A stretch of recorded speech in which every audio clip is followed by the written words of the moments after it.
माँ, उठना माँ, उठना माँ। विनोद भैया, माँ को उठने को बोलो ना। देखो इंदर भैया कितना रो रहे हैं। बड़ा ही बुरा हुआ इन चारों भाई बहनों के साथ। एक इनकी माँ सीता ही तो थी, जो आज वो भी चली गई। इस दुनिया से अब बेचारी इन बिन माँ के बच्चों को कौन देखेगा। वही तो मोहन, अरे एक माँ बिना बाप के भी बच्चे पाल लेती है, मगर एक बाप नहीं। यूं तो ये दोनों भाई हैं, मगर हैं तो ये भी बच्चे। अब 10-12 बरस कोई उम्र थोड़ी है इनकी कमाने की। वहाँ खड़ा हर कोई उन बिन माँ के बच्चों को देखकर दुख जता रहा है। विनोद, इंदर, सुमन और राधा अपनी माँ की बेसुध पड़ी लाश को देखे जा रहे थे। सीता के पिता ने उसका हाथ रमेश जैसे गलत इंसान के हाथ में दे दिया।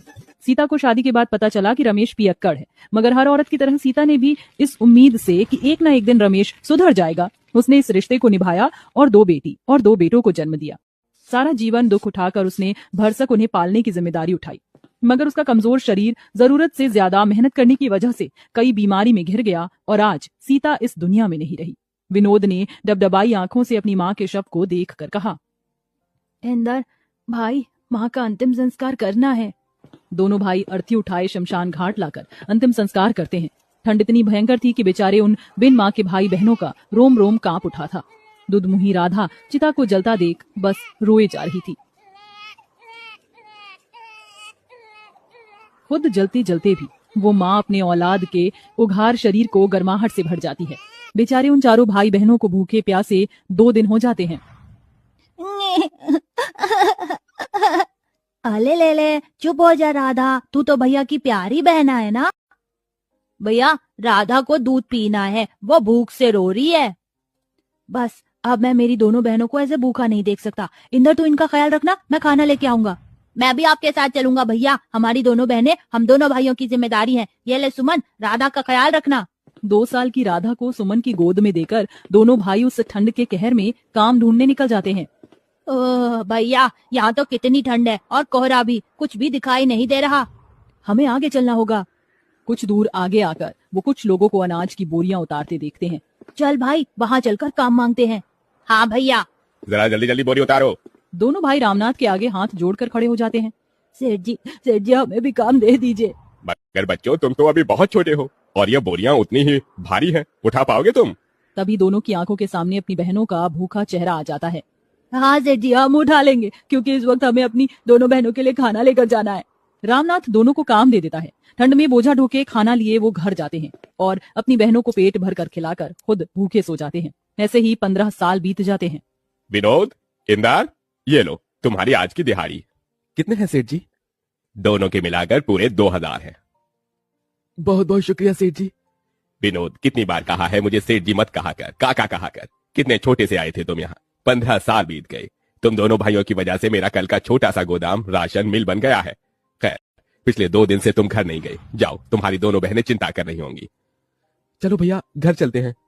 तभी उन्हें जाता देखकर रामनाथ ने कहा, इन दोनों भाइयों को देखकर लगता ही नहीं है कि ये बिन माँ के बच्चे हैं।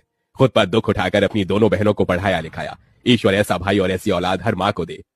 राधा, सुमन, कहाँ हो हमारी प्यारी बहनों? विनोद भैया, इंदर भैया, कहाँ थे आप? आप दोनों को देखो तो, मुंह कैसे मुरझाया हुआ सा है। अरे वो सब छोड़ो और ये देखो, हम तुम दोनों के लिए क्या लाए हैं। क्या लाए हैं भैया? अरे ये तुम दोनों के लिए 2 जोड़ी सूट और ये स्वेटर। भैया, इसकी क्या जरूरत थी? कितनी ठंड पड़ रही है और आप हर दिन ऐसे ठिठुरते हुए जाते हैं काम पर। हर बार हम दोनों बहनों के बारे में सोचते हैं, अपने तन पर एक जोड़ी स्वेटर भी नहीं खरीदते। आप नहीं जानते भैया, आप दोनों जब कांपते हुए काम पर जाते हैं ना, तो हमें बहुत दुख होता है। कहते कहते सुमन रो देती है। अरे पगली, रोती क्यों है? तुझे पता है तुम दोनों हमारे जिगर का टुकड़ा हो। हम तुम्हारी आंखों में आंसू नहीं देख सकते, इसलिए तुम्हारे गरीब भाई खुद ही दुख उठाते हैं। तभी डबडबाई आंखों से राधा कहती है, भैया फिर कभी खुद को गरीब ना कहना। सच कहती हूँ, ये हमारी तकदीर है जो आप दोनों हमारे वीर हैं। आप दोनों की परछाई में हमने हमेशा माँ को देखा है। आज भी याद है हमें, मुझे और सुमन दीदी को पेट भर खिलाने के लिए आप दोनों कैसे भूखे रह जाते थे, हमें पढ़ाया लिखाया। भैया, अब आप दोनों शादी कर लीजिए। नहीं सुमन, जब तक तुम दोनों का घर नहीं बस जाता तब तक हम भाई शादी नहीं करेंगे। तभी दारू के नशे में धुत रमेश घर में घुसा।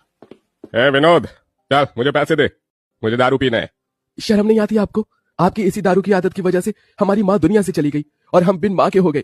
चले जाओ यहाँ से। ऐसे ही दिन बीतते गए और दोनों भाई राधा और सुमन के लिए रिश्ते देखने लगे। फिर एक दिन बड़ी सी गाड़ी उन बिन माँ के गरीब भाई बहन के द्वार पर आई।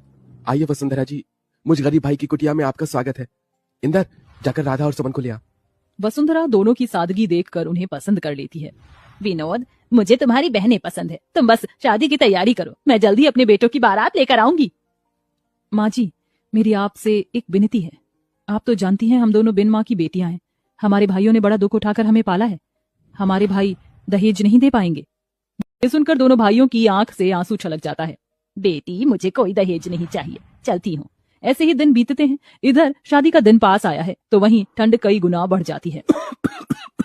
भैया, आज आपकी तबीयत बिल्कुल ठीक नहीं लग रही है। हाँ भैया, लगता है आपको ठंड लग गई है, आज आप आराम कीजिए। नहीं इंदर, अभी बहनों की विदाई के लिए पैसे जोड़ने हैं, मैं घर पर नहीं बैठ सकता। ये कहकर उतनी ठंड में भी विनोद काम पर चल देता है। अब वह दिन भर बोरी ढोते और फिर बचे वक्त में जूते साफ करते तो कभी मलबा ढोते। अब शादी की रस्म भी शुरू हो जाती है। राधा सुमन को हल्दी मेहंदी लगाने लगती है। भैया, कल इसी वक्त हमारे आंगन में बहनों की बारात आएगी। ये हम दोनों भाइयों का कितना बड़ा भाग्य है ना भैया, जो अपनी बहनों का कन्यादान हम करेंगे। हाँ इंदर।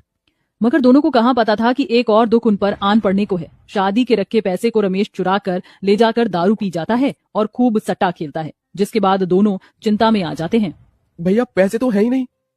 हे भगवान, कितनी मुश्किल से कर्ज उठाया था शादी के लिए, अब ऐन मौके पर कौन देगा ऐसे पैसे। अरे यार, आज राधा और सुमन की बारात है, हमारी बहनों की इज्जत चली जाएगी, कैसे करेंगे हम उनकी विदाई। माँ, तेरे दोनों बेटे हार गए माँ।